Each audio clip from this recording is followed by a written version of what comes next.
Við erum í rauninni að átta okkur á því hvernig að spenna skiptir sér í rás með viðnámi hérna R2 sem að sem sagt breytilegt. Þannig að við getum litið á R2 sem annarkvort týristor eða træk eða einhvern íhlut eða viðnám sem með breytilegt viðnám til þess að stjórna straumnum í rásinni og þar af leiðandi fá mismunandi spennu á álag.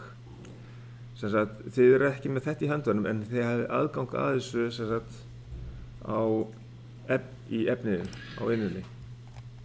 Þannig að í efninu þá heitir þetta tímadæmi 10 hjá ykkur. Það er merkt hérna tímadæmi 2 hjá mér. Þannig að þið opnið það skjal sem sagt til þess að sjá hvernig hérna, þetta lítur út. En annars sem sagt þá er ég með hérna lausnina á því og þá hérna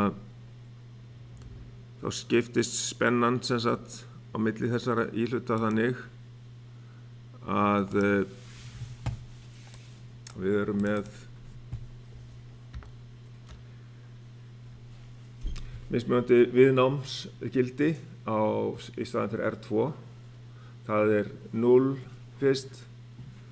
Þegar það er 0 ohm þá er það eins og rofi sem að tengir sem sagt bara. Þá er straumurinn 2,2 ampere. Sem sagt þið eru ekki með þetta útprentað. Þetta eru mjög margar blaðsíður og kannski mjög lítið efni þannig að séð bara til þess að sýna hvernig áhrifin á svona stýringum eru.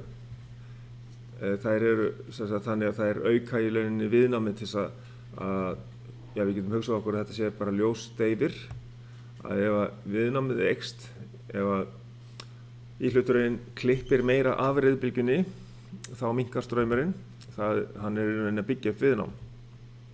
Þannig að R2 verður alltaf stærri og stærri og við sjáum sem sagt fyrst er spennan yfir U2 0 volt, þannig að það er öll spennan yfir peruna. Næst þegar að við værum með 100 ohm hérna í B, þá værum við með 110 volt yfir R2 hérna og síðan kolli af kolli og hérna eru þau 200 volt yfir hérna R2. Þannig að hann tekur smám saman alla spennuna af perunni, þannig að peran dofnar og dofnar og síðast hérna þá verður spennan orðin 220 volt.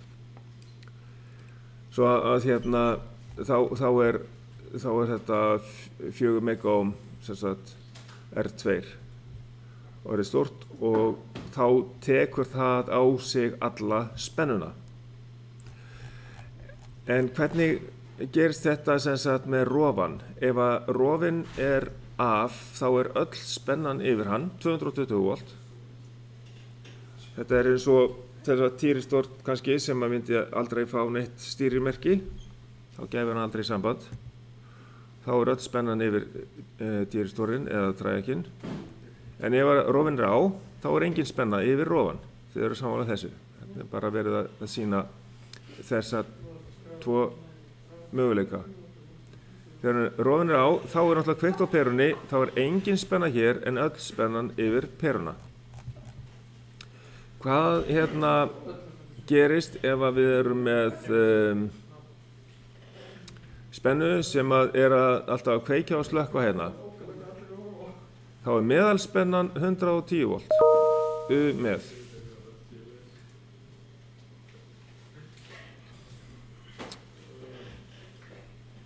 Annars værum við með bara sem sagt spennu 220 volt, ef við segjum þetta sé jafnspenna, þá væri þetta 220 volt alveg beinlína hérna.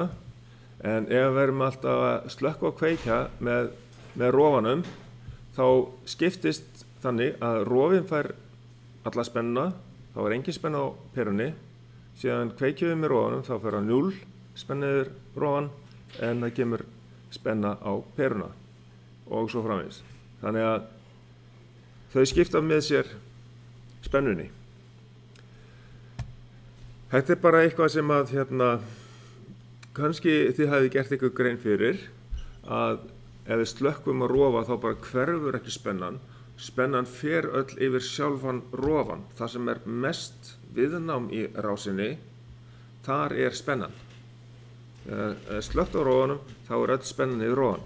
Þetta þurfum við að gera okkur grein fyrir sérstaklega þegar við erum með svona íhluti eins og týristor og træk. Og núna ef við setjum díóðu í rás, í svona riðströmsrás, þá sjáum við hvað gerist. Það kemur náttúrulega eins og þið erum búin að sjá í afriðinni, þá hleypur hún bara jákvæða hluta riðbylgjunni í gegn sem verður yfir peruna. Og ef við hins vegar setjum týristor í rásina, þá getum við ákveðið hvenar við kveikjum á týristornum. Ef við segjum við kveikjum á honum við 45 gráðu horn, þá sjáum við þetta gerast svona.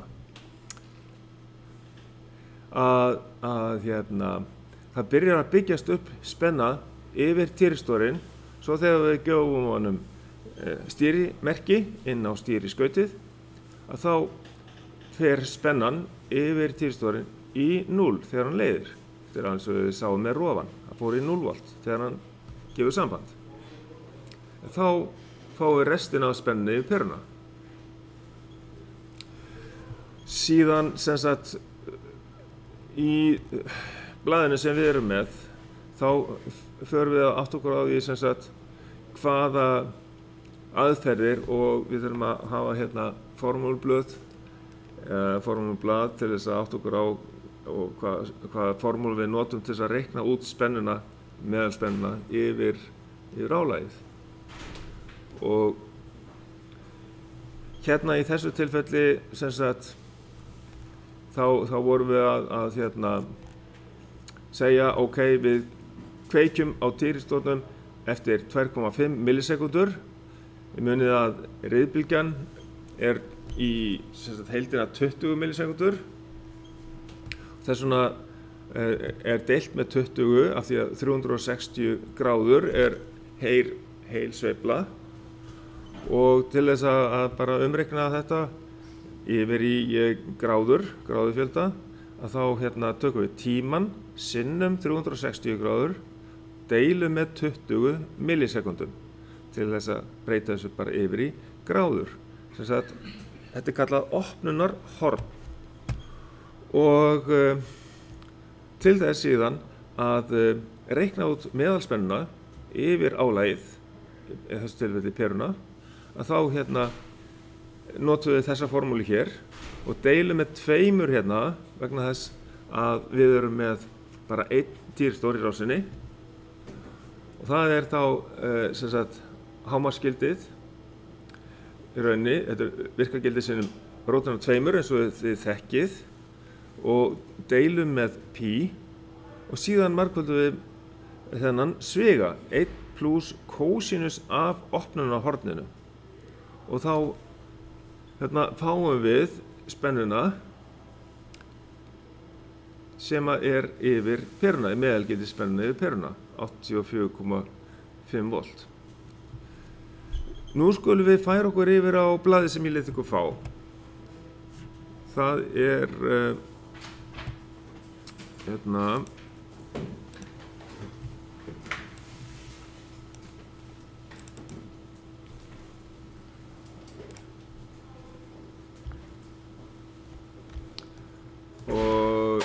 og byrjum við á því að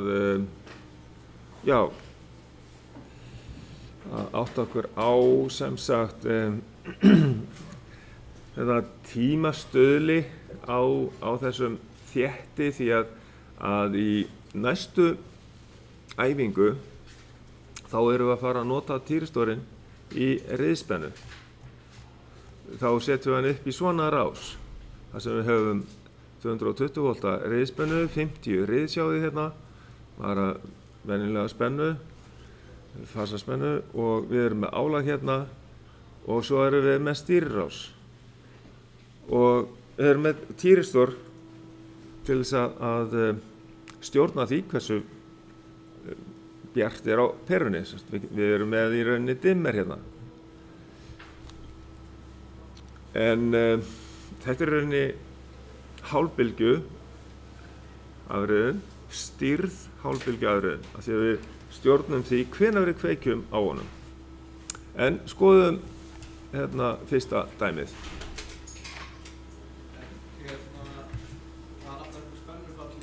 Og við skulum bara halda áfram með og líta á bara þetta. Ég þarf að láta ykkur fá þetta við fyrsta tækifæri. En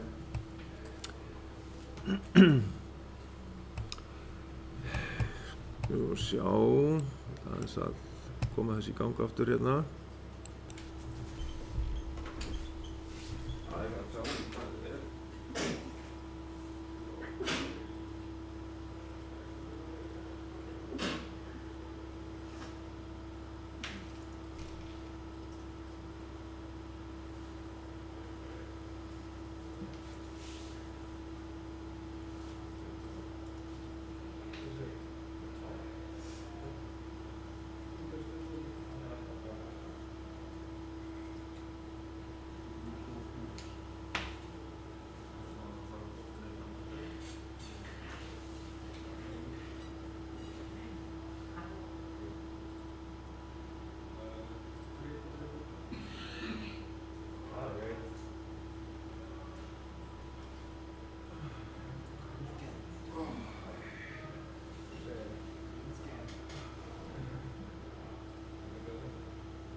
Ok, þið eru búin að ná þessu niður. Hvað köllum við þetta hérna? Þið hefur kannski aldrei heyrt þetta áður. Ég er búin að setja pásu. Þannig að teiknið þetta inn á. Gefa ykkur tíma til þess að teikna þetta inn á. Það getur vel verið að þið þurfa að teikna upp svona mynd á prófið. En það er spurning hvað við förum mikið í þetta og djúpt í þetta. En við þurfum aðeins að fá smá grunn. Í 200 áfangum þá vorum við að bara hverjum einsta degi sko, að pæla okkur í gegnum svona hluti. Sko. Stýringu á 3 fasa og 1 fasa.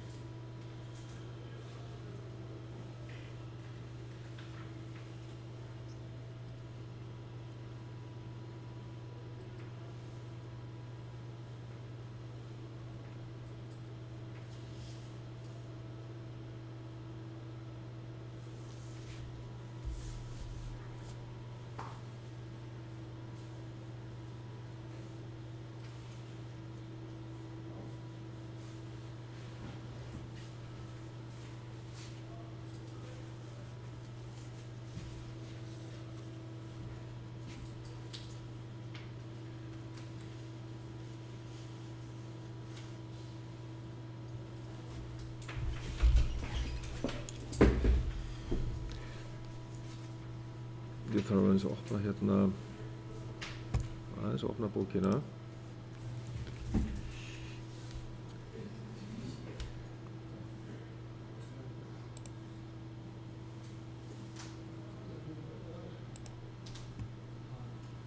Býtum við, já, 2.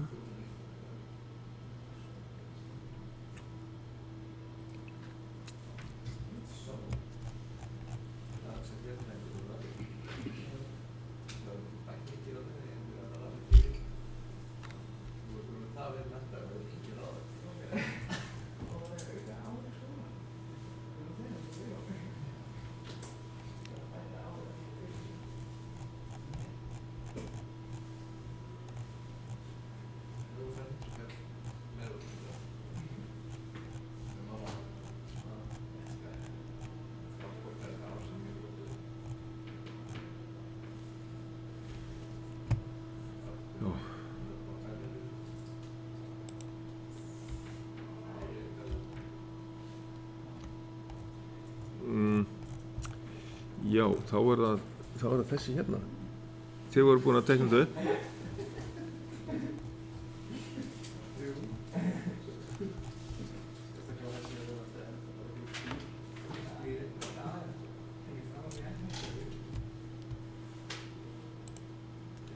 Aðeins að hérna hlaða niður verkefninu.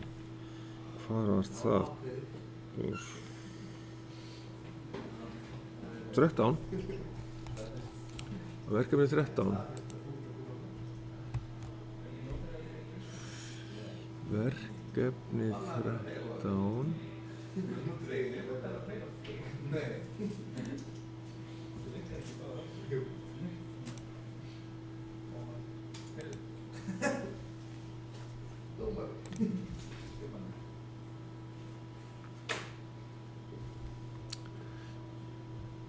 Kannist þið við þetta? Ekki öll. Þá gátu ekki öll verið í verklega tímanum út af áreksturum. En já, hérna er myndin af hann. Ok. Ég ætla aðeins að fara í týrstórinn.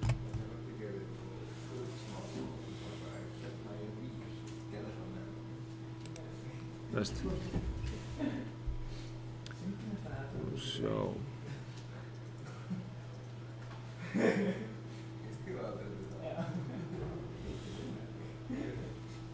Já. Sumir eru með skýrsluna, býta nú við. Já, með sér eða hvað. En bara vonandi við getum, já, aðeins farið yfir þetta hérna. Ég ætla að fara í sem sagt þessar 3 aðferðir við að slökkva á týrstofnum í jafnstraum, það sem við vorum að gera í gær, og aðeins að fara af því að það komist ekki allir í gær. Þess að ætla ég að skoða hérna þessa 2 transistora. Sjá, ég ætla að setja beint í gang hérna og hlaða þessu hérna inn svo við getum skoða þetta. Ja, stækka þetta hérna við svona. Já, það er það. Ok. Já.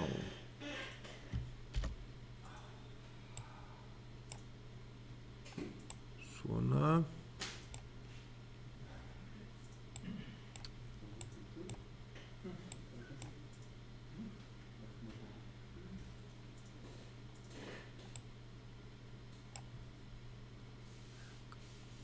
Kannski ég nái þessu svona. 3 myndum.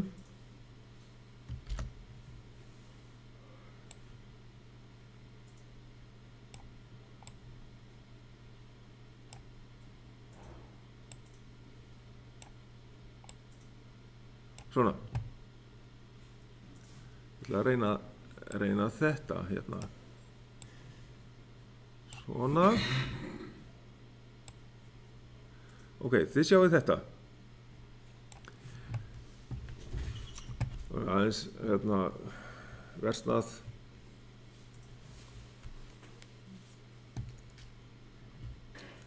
En við tengjum hérna saman.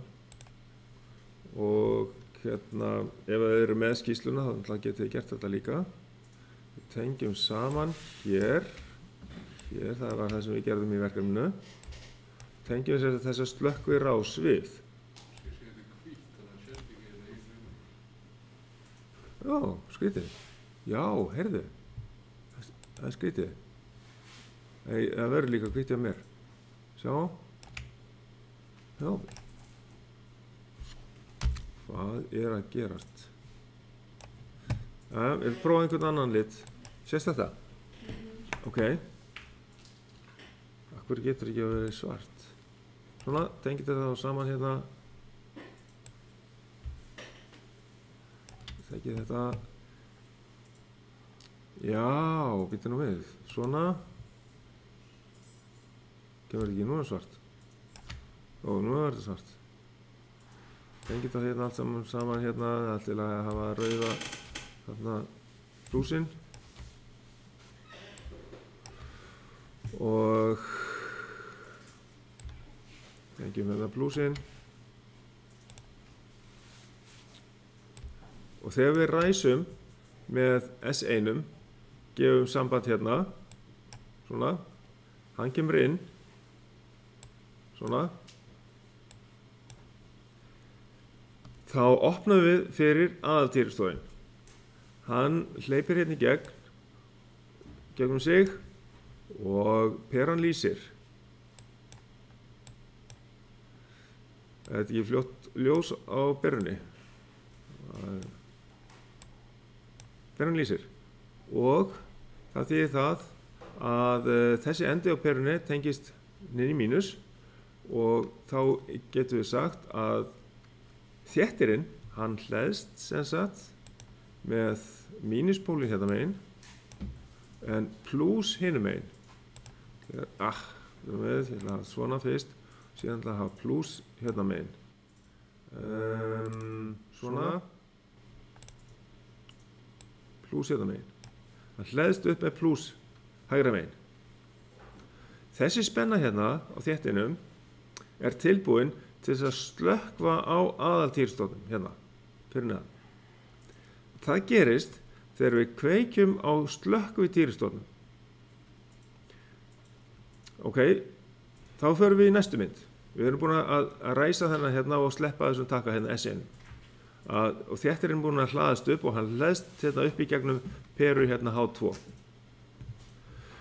Og þá er peran ennþá lýsandi hérna náttúrulega, en við ætlum að slökkva aðaltýristofnum með því að setja slökkvitýristofinn hérna leiðandi og þá tengjum við S2. Hann gefur samband hérna inn á stýriskautið hér og við gefum þá samband hérna og afhlöðum í rauninni þéttinn við eitthvað svona og afhlöðum þéttinn þessa leið hérna í gegnum, það kemur lína, okkur kemur ekki strik við býtum við, þetta tekur bara bustan hérna og við fæum hérna afhleðslu straum þéttisins hérna, eða þéttirinn tengir plús hérna inn á katóðana, sjáðu plúsin á þéttinum, hann kemur hingað og hérna var mínusinn á þéttinum, sjáðu hérna mínusinn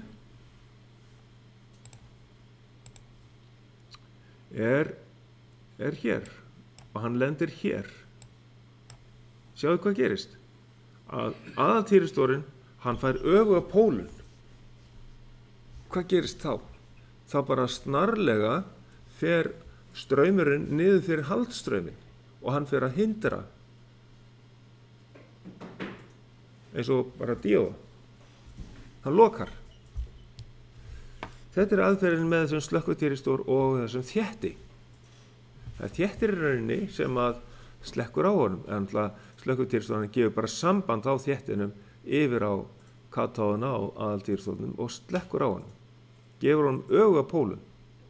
Þannig að hann bara á stundinni þá hættir hann að leiða. Það er svona mikið afl til að umhverfa. Já, þetta er svo sem ekki mikið afl, þetta er bara hleðsla á þétti. Já, þetta er þéttin sem voru mikið gær og svo stór. Já, hann kannski bara var það stór sig vegna þess að hann þoldi tiltölulega háa spennu, en hann kannski þyrfti ekki endilega að vera svona stór. Gæti bara notast það lítið síðan.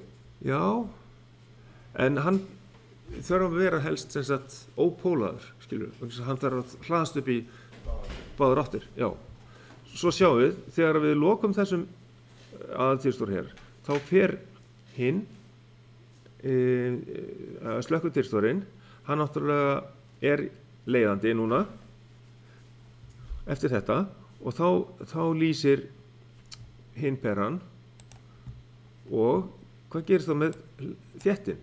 Hann hleðst upp í hin áttina.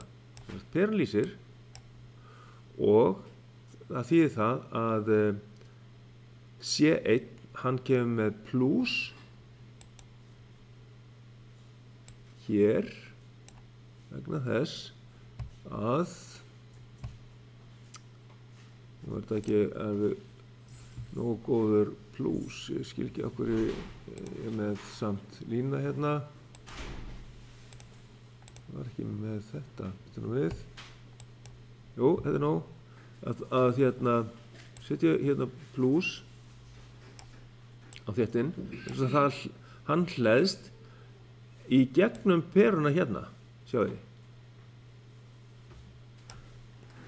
hann hleðst hérna upp þéttirinn fær plúspól hérna og slökkvitýrstjórinn hann leiðandi og hann að þess vegna fær þéttirinn hann fær mínuspólinn hérna í gegnum slökkvitýrstjórinn hann tengist þess að hérna niður í mínus þannig nú sjáu þið að hann tilbúinn til þess að þegar ef við myndum setja aftur S1 inn hérna þá myndi aðaltýrstjórinn byrja að leiða og setja plúspólinn alla leið hingað á slökkvitýrstjórinn og loka slökkvitýrstjórinn og aðaltýrstjórinn færi þá að leiða og þá erum við aftur komin upp í fyrstu myndina þá leiðir aðaltýrstjórinn og þéttirinn fer að hlaðast upp í hin áttina plúsinn fer yfir á hægri hliðina frá því að hann var hérna vinstra megin á neðstu myndinni þannig hérna myndast þessi slökkvi rás þannig virkar þessi slökkvi rás og þá hérna umpólum við hérna týrstjórinn þannig að straumur fer niður fyrir haldstrauminn og náttúrulega hann bara fer í hindrun þegar að spenna þéttisins kemur á týrstjórinn öfugt því að það er það sem að gerist með þéttin ok þá teiknið þið upp svona 3 myndir og skilið inn í skýrsluna ráðu ekki við það? Jú